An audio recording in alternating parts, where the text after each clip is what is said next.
Hey team, welcome back to another great episode of the Intentional Agribusiness Leader Podcast. This is your host, Mark Jewell, and today I'm joined by Jason Minton with Taranis. Jason, welcome to the show, man. Glad to have you. Mark, thanks for having me. I'm excited to do this, and I love the topic, intentional leadership. So glad to be here. Thank you. Glad to have you on. Lead question everybody gets, man. What does it mean for you to be intentional? Yeah. For me, it's really around looking around and understanding what's going on with the people around you. It's about putting others first, and it's about having a mindset where you're interested in growing others. I'm a big fan of John Maxwell. I love how they open the Maxwell show all the time. It's around growing yourself to be able to grow others exponentially, right? And so that's what I believe you can do. And so for me, being intentional absolutely means just caring for the people that are around you and making sure that they have what they need to continue their development and for them to be able to grow their teams as well. That's what intentional means for me. Yeah, I love it. Very well thought out, by the way. Thank you for that. And I love the concept of growing yourself to grow others, right? So often in the classrooms that we get into, the people that we get to work with, we find a lot of people that are stressed, like they're begging for more work-life balance, even though maybe they don't exactly know what that means and have lost hope that it can happen.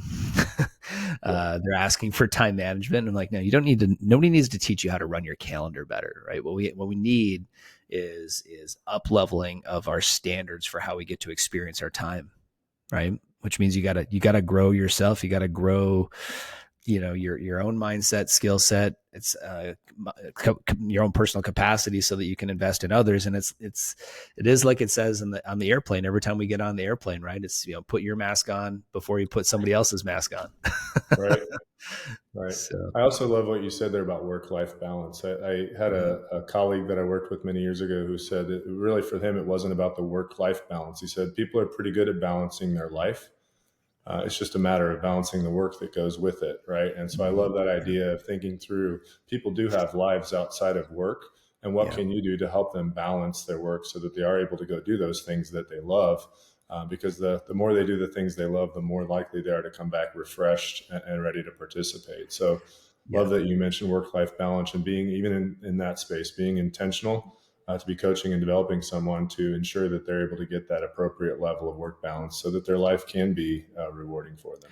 100%, man. Like I think we take for granted as leaders that other people watch and observe us as much as they do, not in a judgmental way, right? They observe the habits. I mean, if you're in a position or a role that somebody might see themselves in someday, people mimic people in leadership. We tend to sort of, because it's a way of assimilating. It's a very tribal sort of thing that we do. And because we want to fit in. So, if my boss is emailing me at 11 o'clock at night, the sort of unwritten expectation, even though he may or she may not actually be expecting you to do that, there's sort of becomes this unwritten pressure, right? That I have to respond, within all these times. And one of the concepts we teach in our Thriving Leader program is I get to train others how to treat me. And I would love people to like pick up on that concept more. I get to train others how to treat me as opposed to me being a people pleaser. Yeah. Which I don't know enough about your backstory. We'll get into it, but I will raise my hand and say lifelong people pleaser over here, trying to make everybody happy. It's often at my own cost. So a lot of stress goes into that. Absolutely. Well, you've been around the industry in a few different capacities. You have a non-ag capacity, which I think will be interesting to hear about on the pharmaceutical side. You've been in some big companies. Now you're in a smaller entity, more of a startup kind of space. So let's just talk about this. I mean, we can kind of riff on that and see where it takes us, Jason. But how do we start that off? Let's just talk about, culture in talent attraction and retention inside of a small company versus a large entity. What are some of the differences that leaders are dealing with that you are get to deal with now, being in a smaller entity versus a larger entity? Yeah, I think that's a great question. So being in a very, very large company with over 100,000 employees versus being in a company with obviously significantly less than that are very different. And what I think is really interesting for me is that the impact that someone can have inside of a small organization, to me, is just as big, even though there aren't as many people. And I think it comes through the intentional leadership. When it comes to coaching and development today, I know that the roles that my leaders will have and the coaching that I'm giving them will have a direct impact immediately, not only on the people around them, but on the actual business. And sometimes when you're in a larger organization, you can maybe be buffered a little bit by that organization and protected. But also that impact that you're having may not be felt. I've always liked to think about the impact that you could have at a large company. You could have a pretty large impact relative to a small company and may not even get any recognition for your team for that because of that buffer that exists. Whereas when you're at a small company like this, that impact can be felt almost immediately.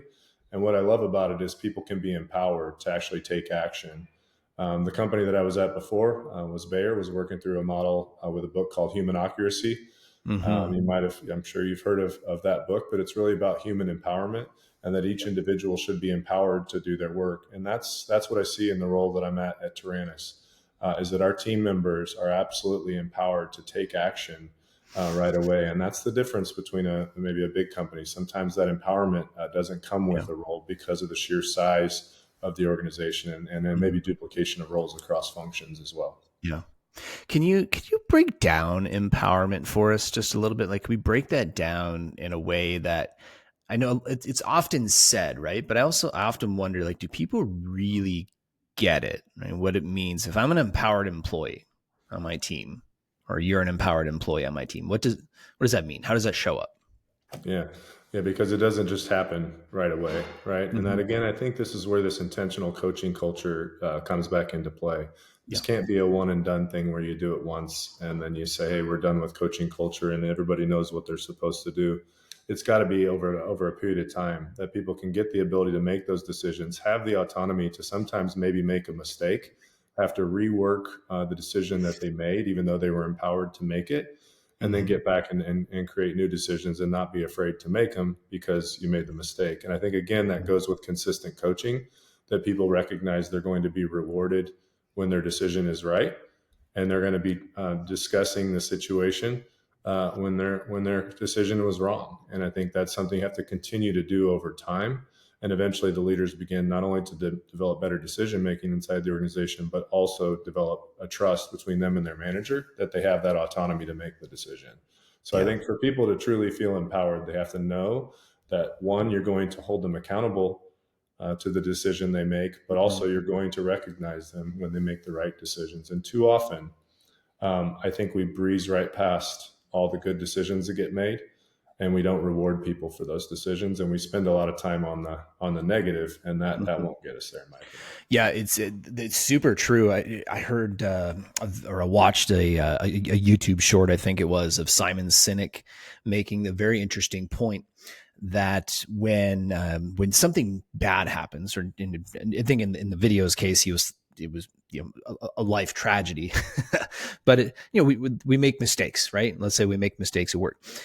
So I think this still applies. So when something bad happens, there are a group of people that we tend to know who we could go to, maybe inside or outside of our company, to lament our mistakes to, or to vent to, or go to get advice from, right? So we all have kind of that short list of people, like when it's not going well. I mean, I know the first one I'm calling Miguel. Like I call Miguel when things aren't going well. I call my friend Miguel, right? And then I got a couple people backed up after that that I'm talking to in addition to my wife. And so, but when things go well, who's your short list? Right. And I've asked this question to about 5 different people in the last week. And nobody has a short list of people to call when things are going well. We don't celebrate it. Yeah, that's really funny that you mentioned that, and this will come up during our discussion. But actually, at I attended church here in the St. Louis area, and that was actually an ask of us a few weeks ago, was to come up with a list, and the list was actually 5, and to get you to be thoughtful and think through, who do you call when things are in trouble, when you have something that you need help on, who do you call when things are going well. And that was an exercise we went through. It was interesting that when I shared that result with someone that was a former colleague of mine, they also had me on their list in the same regard. And it was a breakthrough for both of us to understand that we're actually not optimizing now that we're apart. Yeah. We haven't optimized that time together to ensure that we're being intentional about Mm-hmm. whether or not we're doing that follow-up, because we both know that when we talk together, we can benefit from each other. We can share those positive successes. And Exactly. you're absolutely right. It's something we should make part of everyday life. People need this. Yeah. I ran a coaching call just yesterday morning. It's a group of supplier level representatives that work, on the commercial side, work with retailers.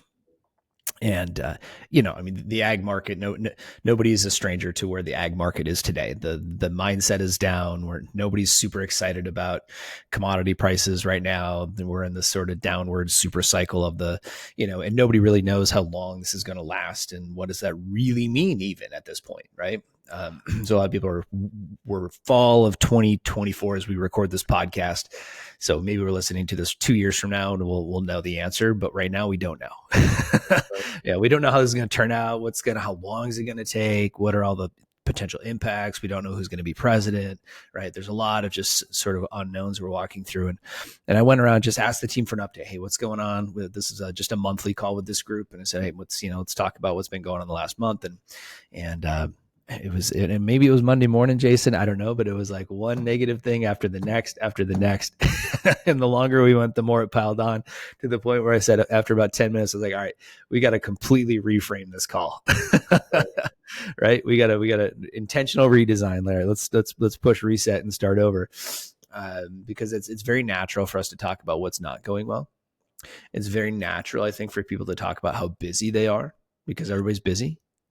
And I tell people this, I'm like, if we meet, if we're sitting together on an airplane and I say, hey, how's it going? You're like, man, I'm so busy. Like, you just sat right next to the wrong dude, because we're going to do some coaching. Like, busy is not the answer. Busy was never the goal. Yeah. Right? Like, what is that? We're busy. What that means is you have so much going on and have set a standard of life to just be doing things all the time, not really sucking the juice out of life and enjoying the heck out of it, which is like, I can't find the expiration date on this meat suit, Jason, that I'm walking around in. Like, we got to have a higher standard for the experience, right? That we're living in life, other than to just be busy.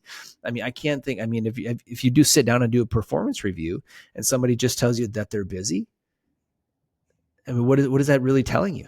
Right. I actually kick myself if I accidentally will say that I'm busy. But I love your example of the meeting, because it goes back to the topic of intentionality, right? If there is this negative overriding uh, um, just mood at the meeting, Yep. there is something we can do about it as leaders. But I think too often most leaders fall into the trap to think, I've got to do something about it right now. You may not be able to. You might just need to be able to listen, just like you would a friend, right? Listen to them, hear them out, let them vent, let them talk about what's going on, because your leaders that are sitting in that room need the coaching to help them understand what to do about it afterwards. Mm-hmm. And in most cases, it's taking action and doing something. But I like to think about, like, sports analogies aren't great. But certainly I've seen before where I used to coach Little League football. And screaming at the kids from the sideline about what they're doing wrong on the field is not going to accomplish a whole lot. In fact, It's probably going to confuse them. And not saying that the coworkers are kids, but it's the same scenario. There's a lot of uncertainty. People don't know what to do, so they're looking for a trusted figure and an authority to follow. And we've got to be just that. And where the intentionality comes in is making that a coaching opportunity for each of your people that work with you, to be able to coach them afterwards on what did we see, what did we hear, what's the action steps we can take now to help address the situation that people are facing, whether it's making changes to your business model or making changes to the way that you're interacting with your team. Perhaps they need more time, perhaps they need less time. Maybe they need more one-on-one time than they're getting. Those are the types of things that need to happen after a meeting like that, versus what we tend to do. And I've done this, I'm sure you have too, is putting all that strain and stress on yourself about why is this happening and why can't I fix it right now? You probably can't. Yeah. Really, really good points. Let's go a little tactical with this next one, Jason. So you lead a pretty good sized team. It's multinational in nature. And so when you start to see those needs within your people bubble up, I mean, do you have any go-to tactics for addressing, maybe someone is just really in the struggle bus right now and does need someone to talk to? You're seeing some things come up. How do you address that?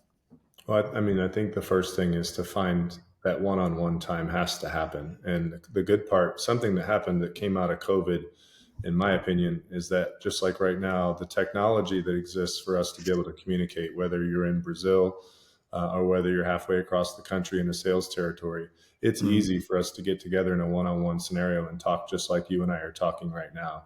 And I Yep. think that's really, really important. I don't think there's enough coaches that are in the workplace that actually truly care about the people across from them and are able to actually demonstrate that through coaching and development with those Right. people. So for me, it's about getting that one-on-one time directly with that person to have that conversation, to try to understand what's going on, and then taking it seriously, that we listen to them, but then also find solutions. Again, I'm not trying to balance their life. I'm just trying to help them balance their work so that they understand the impact they're having with the company.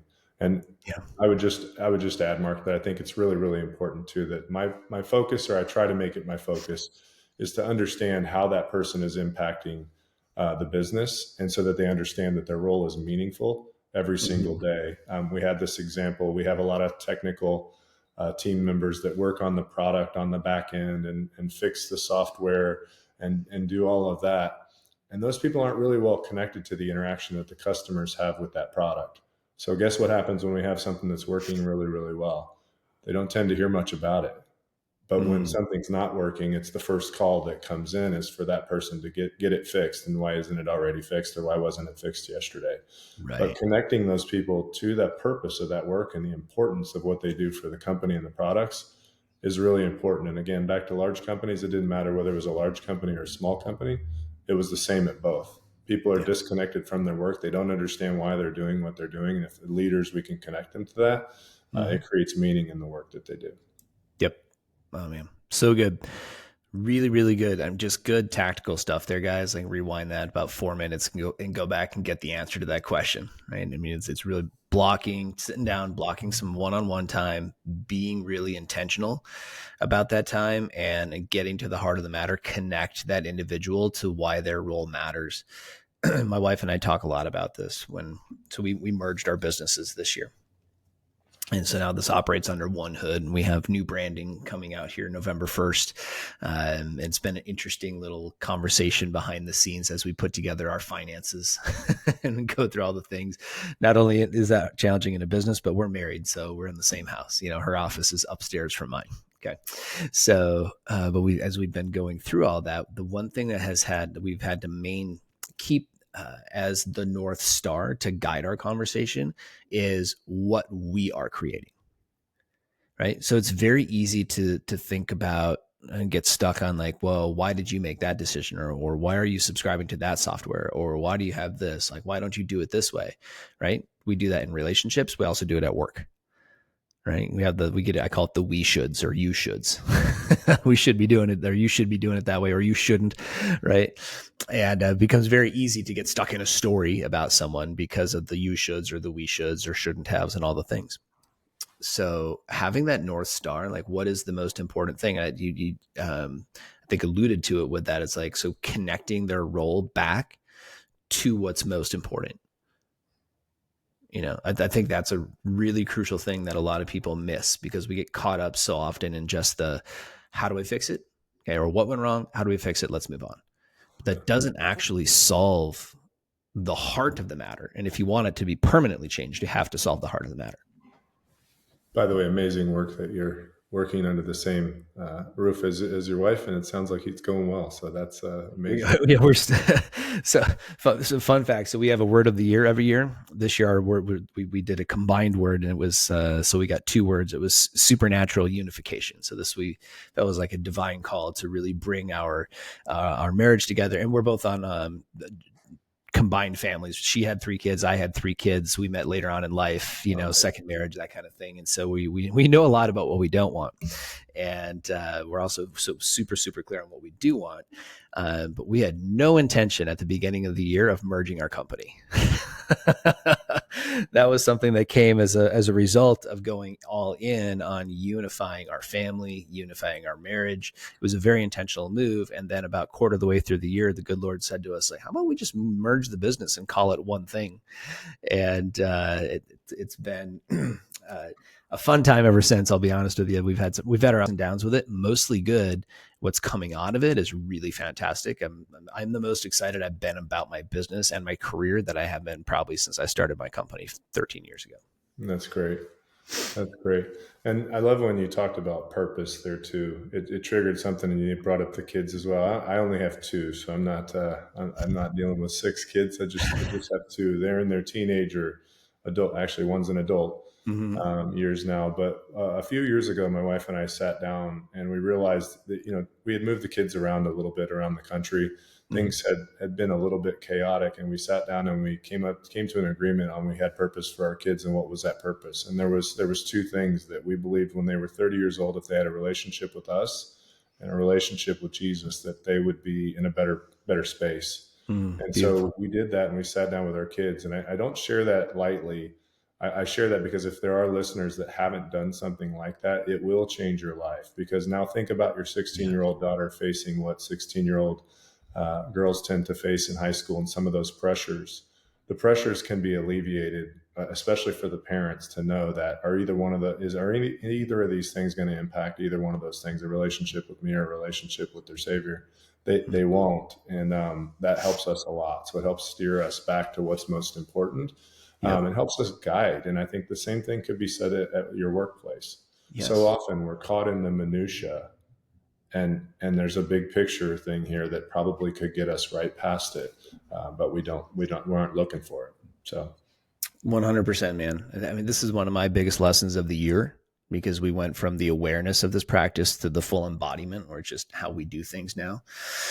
It's the lead off to our conversations. What's the vision? It's the lead off to our team meetings. What's the vision? What's the vision? What's the mission? What are we creating? What are our core values? And we lead every meeting off with that in a prayer, and that gets us started in the right direction. And so, we've attracted a team within our space that believes the same things, that's on the same mission, that's here to do transformational leadership coaching and training in agribusiness. And it's so cool. It's so fun to see that. But I wish more people would just get that. Like, it's so intentional if you can get you and your leadership team around the idea of getting your people huddled around your North Star, whatever it is, but really knowing what it is. So good. Jason, let's get to know you a little bit more too, man. I mean, this is a very, very vibrant discussion. I will already invite you back in 25 to do it again, because I think it's great. But let's talk a little bit about you. What are some of those big challenges, big wins? What's one big win and one big learning that you've had over the course of your career? Oh, a big learning. I think I've actually had the opportunity to be acquired by a large company twice. It just so happens it was the same large company that acquired both my company in the pharmaceutical business and my company in the agriculture business. Both companies, Burlex Laboratories and then Monsanto, were known for their innovation, right? So they were very, very high-tech, innovative, startup feel type companies that ended up being acquired by a much larger company at Bayer.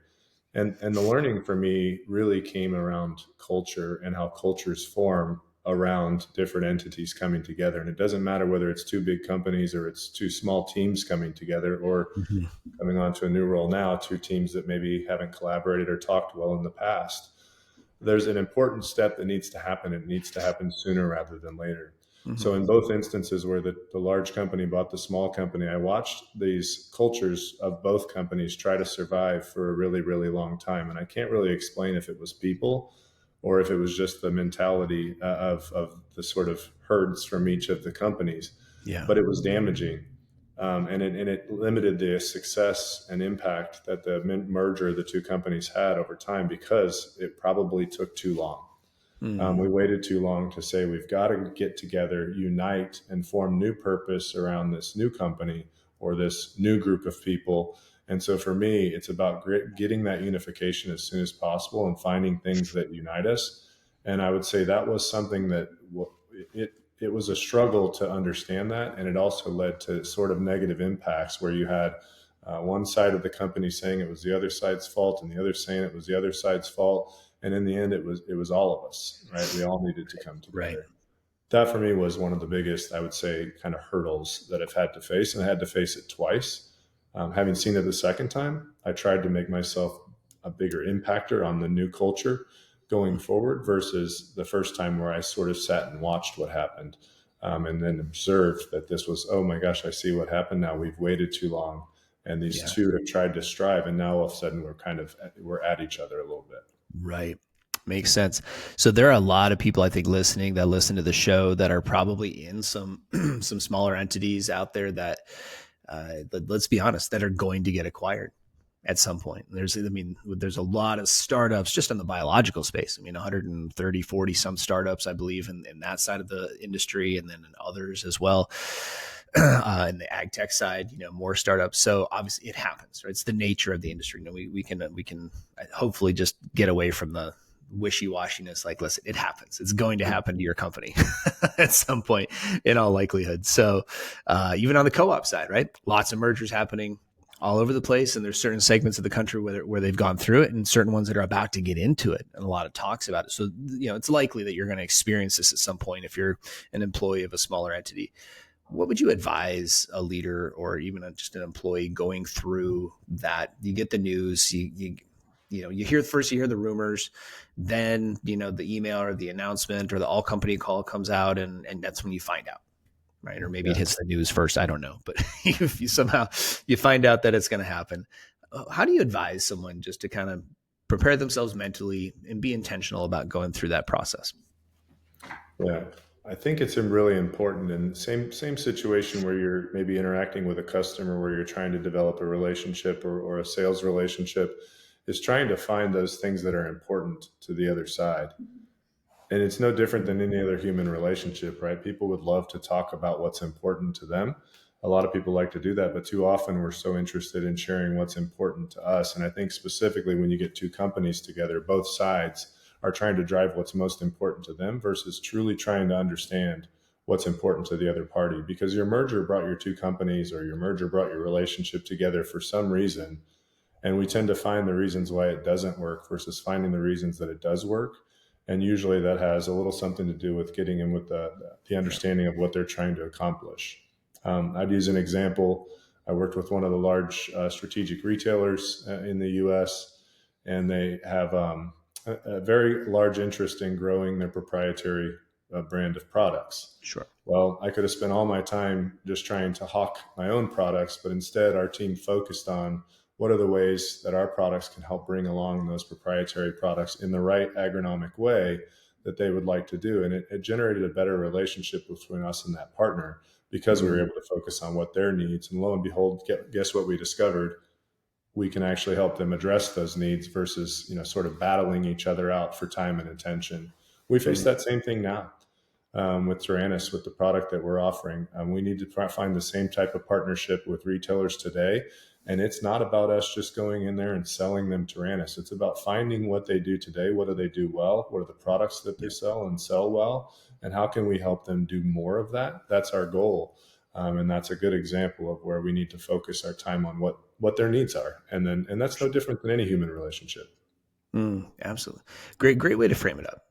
Great way to frame it up. I think a lot of people understand that from a business development perspective, it pays dividends to really be consultative and be more diplomatic in the approach and not just be out for yourself. So good stuff, man. I like it. So we did cover one of your big learning, right? Which is going through being acquired and how to do that. What's been one of your big wins over the course of your career? Yeah.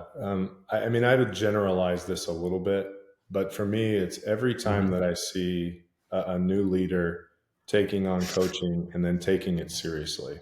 I can share just recently, I happened to be kind of putting something on the calendar for someone else. And I looked and I saw all of these one-on-ones that were set up on their calendar to help coach their team. And that was something that came about from a conversation that we've been having about having intentional coaching discussions really frequently with the team versus just having those meetings where we talk about what you're working on and adding next steps to the next project, but actually being intentional to say, no, we're going to set aside time to talk specifically about your development outside of those goal reviews that we normally do. And I was so happy when that happened. I've had it happen a few times. And what I love, again, just like adding value to the others so that they can multiply value. I love seeing that. And I love seeing people feel that when they know as a leader they've done it, because you've just transferred a skill that they're going to transfer on to others who are the future leaders, not only of the company, but just of your neighborhoods, of your world, right? And those are great Right. people to be around. I love it, man. That's so cool. That's a great win. Not really generalized at all, actually. I mean, to see people picking up that coaching skill and then passing it on and doing it with their people and creating better conversations. Like, what better way to just be more present than just moving on to the next thing and slamming one meeting to the next meeting to the next meeting. So cool. It's easy to do that, and then to replace the one-on-one with the meeting that got slammed in between the other meeting that got right. I mean, and then a lot of times you see people just, well, I'll move that developmental one-on-one off to another time, and I try not to do that. I try to keep those on the calendar all the time. Those are something we do frequently. Yeah. How do you keep that from happening on your calendar? That's a good question. I think if we can answer this question, Jason, like we can just bottle up the rest of this episode and sell it for a lot of money. There you go. Yeah, you can't keep them off your calendar, but I do think it's important that you keep blocks of time inside your calendar to make sure that you're able to make up for it. My opinion is if your people continue to see you do that over and over again, where you're not able to make the one-on-one development session, over time, they're going to stop prioritizing it the same way you appear to be stopping to prioritize it. So it's a watch out. It really is. And these roles are, like you said earlier, people are busy, and I don't feel like we're getting any less busy. With the ability for people to reach out to us, contact us, pull us in when they need more information. And so I think it's really, really important that if you do have to do that, it does happen, but that you make it up, and not 3 weeks later, but that you make it up in a timely manner. Yeah. Yeah. That's when you just mentioned time blocking, right? Put it in the calendar and then make sure you stick to it. Right. Actually go back and do it. That's it's so easy. I mean, it's become so cultural, right? Where we just like, we cram more than we have time for into the day, the week, the month. And, when we think we're so rushed for time all the time, and I think there's what is the saying? Like people overestimate what they can do in a day, but they underestimate what they can do in a month or a year. Right. I haven't heard that one, but it's good. Yeah. We overestimate. Like I wake up, like any given day, I'm pretty sure I can do about 20 hours worth of things. Right. And I can probably do about 5 hours worth of things well. Right. Right. And so we start, when we don't cross all those things that we wanted to do today off the list, then we start to feel behind and we start to feel rushed. And then it degrades our ability to be present. Right. Right. But if you just took and just get into a cadence, quick example, my wife and I were in this business together. We have about a half a dozen coaches on top of the two of us. So we do no coaching the last week of the month. We do zero delivery, occasionally an in-person delivery if we have to, because we can't fit it elsewhere in the calendar. But the last week of the month is for strategically working on the business, get away, step away, go skiing, work on the business, do our meetings, strategic meetings, high level stuff only. The first 3 weeks of the month is when all of our business gets done. Yeah. Right. And when we keep that cadence, like it keeps things fresh. Okay. And then the last week of the quarter is like off. Last week of the quarter is off. So last week of the month and the last week of the quarter, just like go get, like you have to get fresh inside. And I know that sounds counterintuitive to being productive. It's like, oh, you're blocking off time. Yes. Because when I come back, I'm better. I'm actually better. We're actually more focused. We're actually recalibrated with our goals, and we remember what we're fighting for, and therefore we fight harder. Yeah. So I would, not everybody can do that cadence because our businesses are different, but find a cadence that does work for you, that allows you to have some refresh time and figure it out, experiment, try a couple things. We've done that for a couple of years now, and it works really well for us. I love it. You're absolutely right. Jason, what book should we be reading or podcast other than this one should we be listening to?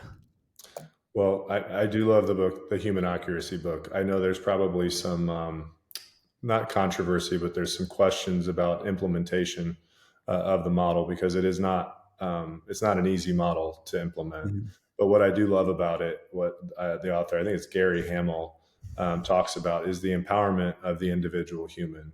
And I think we're working with people today that are not specialized in just one thing. We work with a lot of people that have a ton of skills that are well versed in many, many variety of topics. And what I've learned over and over again is that there's probably somebody sitting at the table that doesn't feel empowered to speak, that needs to be empowered to speak, that may have the next great idea. And I think that's for me what stood out most for the book, is that it's not the executive sitting in the chair that has an edict that's going to come down, that's going to make the company this wonderful company to work for, and he's got all the right ideas. That's just not the reality. The reality is those great ideas are going to come from the people, and that's what that book does. So book-wise, that one's been really sort of, well, first off, it was implemented at Bayer, so it's life-changing for me to be part of that and to help roll that out. But then also the other one I would mention is the podcast with the Maxwell podcast. I'm not trying to add a competitive podcast for you here, but it is a short one. It's a good one. I particularly like to listen to John Maxwell at the first 10, 15 minutes of it. That's something I try to make every week to listen to that, and it adds value to me. Cool. Great resources, man. Great resources. All right. Before we bring this in for a landing, I know we're pushing up on time here. What last thoughts or ideas would you have to share with the group around intentional leadership, Jason? Yeah, you kind of went down this path a little bit ago. You said, one of the questions was, how do you keep your energy up? And you mentioned just keeping the energy up for your team. It is really important. It's funny. Sometimes I'll get to the end of the week and I'll kind of kick myself on this one. If you don't, as a leader, have a hobby, get a hobby and make sure you have time to do it. I get to participate in, I started Jiu-Jitsu in 2020. Unfortunately, I travel a little bit, so I'm not always there, but when I do get to go, it's a humbling sport. You don't win a lot when you're not very good. So getting beat up by some other gentlemen is very humbling, but it really, it like frees your mind from everything else that's on. You don't think about work. You don't think about anything else. You just think about what you're doing in the gym. And it's really exciting. And then the other one I would say is I lead a men's group here for the last 10 years in St. Louis. There's about 15 of us. They're from Denver, Houston, out in New Jersey, Chicago, and then in the St. Louis area. And we do that every single Friday at 7:00 in the morning until 8:00 in the morning. And we don't just talk about, it's a men's group. So we do talk about scripture, but that's not all we talk about. We talk about the application of that in your work lives and in your neighborhood and the people around you in your home. And just imagine the impact we can all have if we, just like your team does, you sit down at the end of the month and you say, let's sit down and think about what we're doing. We do that every Friday.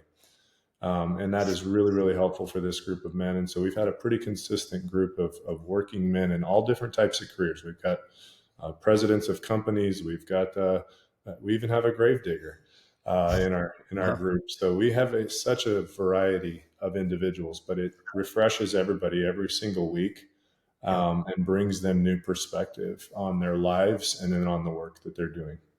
Wow. Fantastic, man. Really good.